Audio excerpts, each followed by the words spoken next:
चाहिँ Christian life चाहिँ बलिदानसँग जोडिएको लाइफ।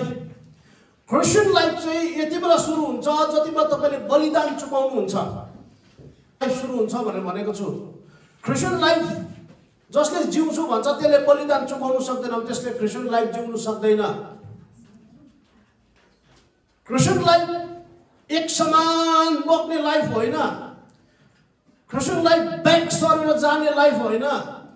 क्रिस्चियन लाइफ हरेक पल पल अगाडि बढ्ने, यो महिमादेखि त्यो महिमा, त्यो महिमादेखि अझै माथि माथि माथि माथि शिखरमा पुग्ने क्रिस्चियन लाइफ।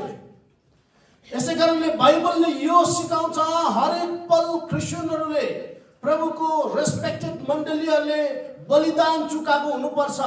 बलिदान चुकाउनु नसक्ने प्रभुका लोगहरू हुँदैनन्।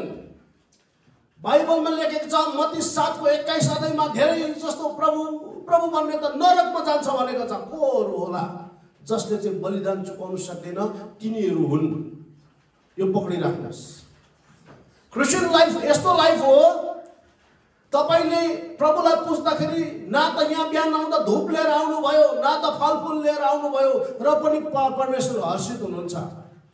वर्शिपको समयहरूमा धेरैजनाले आँखा खोलेर यसरी बस्नु भएको थियो, अन्त नदेख्नु भएको। आँखा चिम गर्नुहोस् त, आत्मिक आँखा उग्रिन्छ नि, त्यति बेला तपाईँको छेउमा को उभिएको छ तपाईँले थाहा पाउनुहुन्छ। म मानिलिन्छु भन्छ भने भोलि तपाईँलाई छोएको तपाईँले थाहा पाउनुहुन्छ। तपाईँले प्रार्थना नगर्दा झकझकाइदिन्छ, आइ प्रार्थना गर, मुखले बोल भन्नु थाल्छ। यो क्रिस्चियन लाइफ। क्रिस्चियन लाइफ चाहिँ बलिदान चुकाउनु पर्ने। मैले अस्ति चिलको कथा भनेको थिएँ नि, तपाईँलाई थाहा छ? कसलाई थाहा छ भनिदिनु नि उठेर। हजुर, एउटा चिलको उमेर खास गरी अवस्थामा कति हुन्छ अरे? कति भयो हजुर? एउटा चिलको खास उमेर चाहिँ 60 इयर्स अरे कि। तर 40 इयर्स पुग्दा 40 वर्ष पुग्दै उसको के हुन्छ अरे? चुच्चो शिकार नपक्रिने हुन्छ अरे। चुच्चो यस्तो घुमेको हुन्छ नि, त्यो पनि यस्तो भइहाल्छ अरे। यो नङ्ग्राहरू त्यसै यस्तो हुन्छ नि, त्यो झन् कोप्रेर माथि यस्तो हुन्छ अरे। अनि प्वाकले हावा काट्नु पर्यो नि, बेक हालेर जाँदाखेरि हावा काट्नु पर्ने, प्वाकहरू पनि सबै ठुटा भइसकेको हुन्छ अरे 40 वर्ष पुग्दा चाहिँ। तर खास बाँच्नु चाहिँ ऊ 60 वर्ष 72 वर्ष अरे हो। कसैले त 70 वर्ष पनि जान्छ। तर 40 वर्ष पुग्दा ऊ बुढो भइहाल्छ। अब खानेकुरा उसले शिकारै पक्रिनु सकेनपछि त ऊ त मर्नु हो नि त, होइन र? तर जवानीभरि उसले देश विदेश घुमेको छ, ठुला ठुला जङ्गल घुमेको छ, पहाड पर्वत घुमेको छ। अनि उसले त्यति बेला हेरेको हुन्छ अरे सबैभन्दा ठुलो पहाड चाहिँ कहाँ छ त? चट्टान खोजेको हुन्छ अरे। अनि उसले के गर्छ अरे भन्नुहोस् त? बिस्तारै यस्तो रुखमा चढेर अल्गोमा चढेर चाहिँ जान्छ अरे क्या। त्यो पखेटाले नभ्याएर नि है, ठुलो हावाले ठेल्दै उभो उड्दै गएर त्यो ठुलो चट्टान उसले फ्युचरमा देखेको छ नि, होइन? पहिला देखेको नि त उसले, होइन? उसले लाइफ त्यो जिएको लाइफमा देखेको त्यो ठुलो चट्टानमा जान्छ अरे। त्यो चट्टानमा गएपछि चाहिँ उसले अब त्यहाँ बलिदान चुकाउनु पर्छ अरे। 5 महिना बलिदान चुकाउनु पर्छ अरे एउटा चिलले। सुन्नुहोस् है, चिलको लाइफ र एउटा विश्वासीको लाइफ एउटै हो भन्छ। यसरी गढहरूमा तुलना गरेको छ हामीलाई। अनि त्यो ठुलो चट्टानमा गइसकेपछि उसले के गर्छ अरे भन्दाखेरि चाहिँ त्यो कोप्रो परिसकेको चुच्चोले आफ्नो प्वाकलाई तान्नेकै सबै त ठुटा प्वाकहरू निकालिदिन्छ अरे। खुनभर यसरी बस्छ अरे। खुट्टाको नङ्ग्रा पनि ठुङ्गेकै गरेर नङ्ग्रै टाकटुक निकालिदिन्छ अरे, यसो परेको नङ्ग्रा। अनि त्यो रानी मासु मात्रै हुन्छ अरे। अनि यो चुच्चो छ नि, त्यो पनि चट्टानमा ढुङ्गामा ठक्की हिँड्दा टुक्रुक झार्छ अरे। त्यसपछि एउटा 5 महिना चाहिँ यो शरीर डल्लै खुन भएर यसरी बसेको हुन्छ अरे चट्टानमा, तुरुरुरु खुन चोएर। 5 महिना उसले खानु पाउँदैन, फास्टिङ हो उसको। 5 महिना बाद चाहिँ नयाँ प्वाक आउँछ अरे, नयाँ नङ्ग्रा, नयाँ चुच्चो।